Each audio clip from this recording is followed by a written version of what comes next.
Updates at pinakahuling mga usapin sa mundo ng palakasan. Atin ang pakinggan dito sa Ang Pilipinas Ngayon. Magandang araw. Narito na po ang sports balita. Nagbabalik si Al Francis Chua sa Gilas, Pilipinas.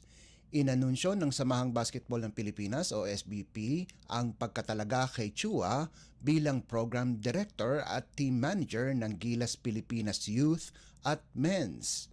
Saktong isang araw ang pagkatalaga kay Chua sa Gilas bago kalabanin ng national team ang New Zealand sa second window ng FIBA Asia Cup Qualifiers.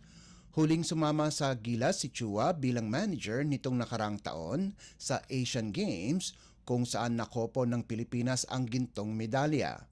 Samantala, sinabi ni Gilas Pilipinas head coach Tim Cone na may tsansang manalo ang men's national team laban sa New Zealand. Ayon kay Cone, kailangan protektahan nila ang home court advantage at paniguradong maraming fans ang manonood sa Mall of Asia Arena para ibigay ang kanilang suporta sa koponan. Simula ng opisyal na naging head coach si Cone, nanalo ang Pilipinas laban sa Hong Kong at Chinese Taipei sa first window ng Asia Cup Qualifiers at sa Latvia sa FIBA Olympic Qualifying Tournament.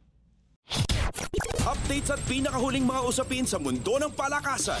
Atin ang pakinggan dito sa Ang Pilipinas Ngayon. Nagliyab si Harold Alarcon para sa kanyang career high na 33 puntos para gayain ang University of the Philippines lagpas sa University of the East 77-67 sa UAAP Season 87 Men's Basketball Tournament na ginanap sa PhilOil Eco Oil Center. Umakyat sa 11-3 record ang Fighting Maroons patungo sa kanilang pakikipagtuos sa University of Santo Tomas sa Final Four. Bumagsak naman sa 6-8 ang kartada ng Red Warriors para kunin ang kanilang ikalimang sunod-sunod na pagkatalo. Nakapagrehistro ng double-double si Kentin Milyora Brown sa nagawa nitong 16 na puntos at 12 rebounds para sa UP.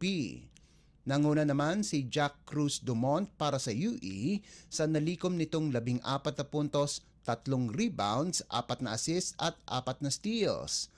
Nagdagdag naman si Precious Momoe ng sarili niyang double-double na may 11 puntos at 12 rebounds habang nakapagtala si Rainer Maga ng sarili niyang 11 puntos.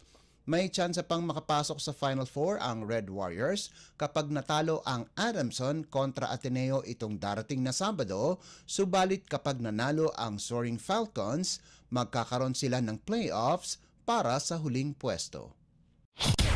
Updates at pinakahuling mga usapin sa mundo ng palakasan. Atin ang pakinggan dito sa Ang Pilipinas Ngayon. Nagparamdam kaagad si Filipina tennis star Alex Ayala kung saan mabilis niyang dinispatcha ang paborito ng manonood na si Ena Koike 6-2, 6-0 sa opening round ng ITF W100 Takasaki sa Japan. Dinomina ni Ayala ang Japanese sa loob lamang ng 2 sets na nagtagal ng 1 oras at 2 minuto kung saan hindi mahinto ng Hapon ang nagliliyab na Filipina. Dahil sa panalo, makakatapat ng 19 anyos na si Ayala sa second round, si Hayu Kinoshita ng Japan na tinalo ang kapwa Hapon na si Kayo Nishimura 2-6, 6-0 at 6-2.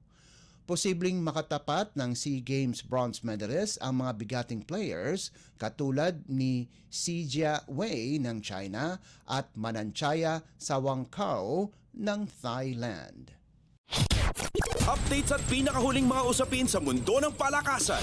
Atin ang pakinggan dito sa Ang Pilipinas Ngayon. At yan ang pinakahuling balita sa larangan ng palakasan. Para sa Radyo Pilipinas World Service, ito po si Leo Magpayo. Magandang araw. Updates at pinakahuling mga usapin sa mundo ng palakasan. Atin ang pakinggan dito sa Ang Pilipinas Ngayon.